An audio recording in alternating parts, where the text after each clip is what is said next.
I remember that courtroom morning with a clarity that sometimes embarrasses me.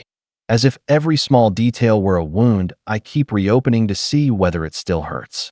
The municipal building smelled of coffee and old paper, the kind of dust that settles where people make decisions. I hadn't planned to stay for long. I was only there because curiosity kept me in my seat, and because days like that demand witnesses. By the time the hearing ended, I had seen a sequence of choices that remade 3 men and reminded an entire city what accountability looks like. That IT began like any ordinary November session. The shuffle of papers, the low murmur of conversation, the soft clack of shoes on linoleum. Judge Elias Thornton mounted the bench with the slow, steady dignity of a man who had given decades to the law. He opened a thin file and read the caption, "The State versus Calvin Reed." The names on the paperwork felt, at first, like names on any docket, until you learned what lay behind them. The victim was Arthur Delgado, 70 years old, a veteran with 2 tours in Vietnam and a lifetime spent running into danger as a firefighter. He sat in the gallery with a baseball cap softened by age and a cast on his wrist. His bearing was quiet, the kind of calm earned by a life of service. The defendant was Calvin Reed, 32, the son of Chief Lawrence Reed, a man whose name carried weight in every precinct and every neighborhood of our town. The incident, when you stripped it of headlines, could have been an ordinary flare of road tempers. Arthur was walking his dog through Roger Williams Park.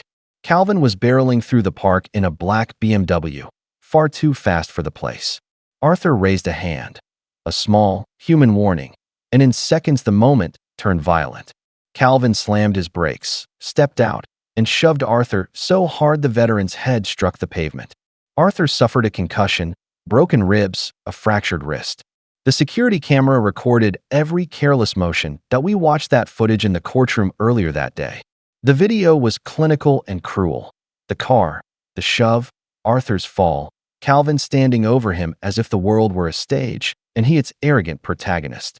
When Calvin entered the courtroom later, he carried that same posture. Expensive suit, practiced nonchalance, a smirk that seemed built in. He passed Arthur without a glance. That passing felt like an insult that echoed louder than any shouted word. When Judge Thornton asked for a plea, Calvin's counsel offered a swift, "not guilty," the kind of prepared line you hear too often. The judge, however, wanted to hear from the man himself. Calvin rose, straightened his jacket, and called the whole matter ridiculous. He referred to Arthur as some old guy who got in my way. The phrase landed like a slap. I could see the veterans in the gallery stiffen. I could feel a quiet anger spread like a current through the room. Judge Thornton removed his glasses in that deliberate way he has when his patience reaches a limit. He asked Arthur to stand and tell the court who he was. Arthur rose slowly, leaning on his good arm, and recited a life of service succinctly. 2 tours in Vietnam, medals he did not flaunt, 30 years fighting fires in this city, 5 decades of being a neighbor. He spoke not with bitterness, but with the measured voice of someone who has already given much and asks only for basic decency. Then Judge Thornton did something uncommon. He called to the back of the gallery. "Chief Reed, would you come forward?" The hush that felt like the city holding its breath. Chief Lawrence Reed, sitting in civilian clothes, rose from the last row. I watched his face, a man weathered by long nights, gray at the temples, bearing the posture of someone accustomed to carrying a heavy responsibility. He had been watching the proceedings. He had seen his son's words and the security footage. He could have slipped away, used influence, or issued a quiet warning. He did none of those things. When Chief Reed reached the front, his voice was steady, but it carried the weight of confession. He told the court he had visited Arthur at home, that he'd seen the hospital reports, and that he had watched the video. Then he said something few fathers would say aloud in public, that he had failed his son in teaching humility, and that he would not allow the department's badge to shield family from consequence. "I love my son," he said plainly, "but love does not mean protecting him from the consequences of his actions." Calvin's face drained of color. The arrogance that had been armor against accountability cracked in the presence of a truth he had never truly faced. His father, the city's police chief, would not bend the law to save him. This was more than a personal disgrace. It was the collapse of an assumption that some names grant immunity. The judge listened, and then he acted. Judge Thornton reviewed the evidence aloud. the tape, the hospital records, witnesses, and pronounced Calvin guilty of assault and battery on an elderly person. His sentence was designed not merely to punish, but to teach.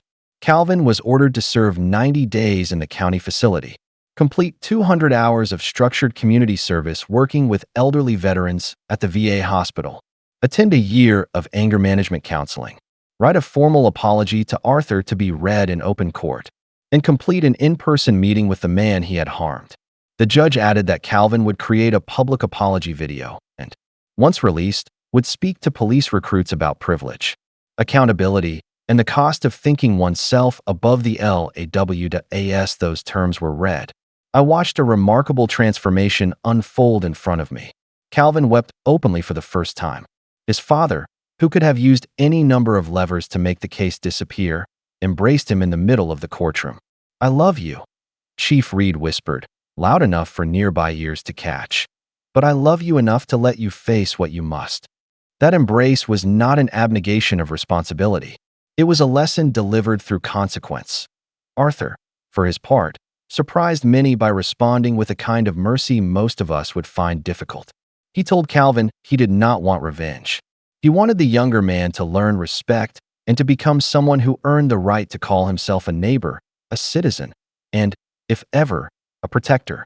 The grace in Arthur's voice cut through the heat of anger and offered an alternative, growth rather than destruction. In the months after, the sentence did what the judge intended. Calvin completed his community service and continued to volunteer at the VA. He attended therapy and met with Arthur. Their face-to-face meeting, later described by both men as painful and honest, led to a fragile mentorship. Public reaction varied.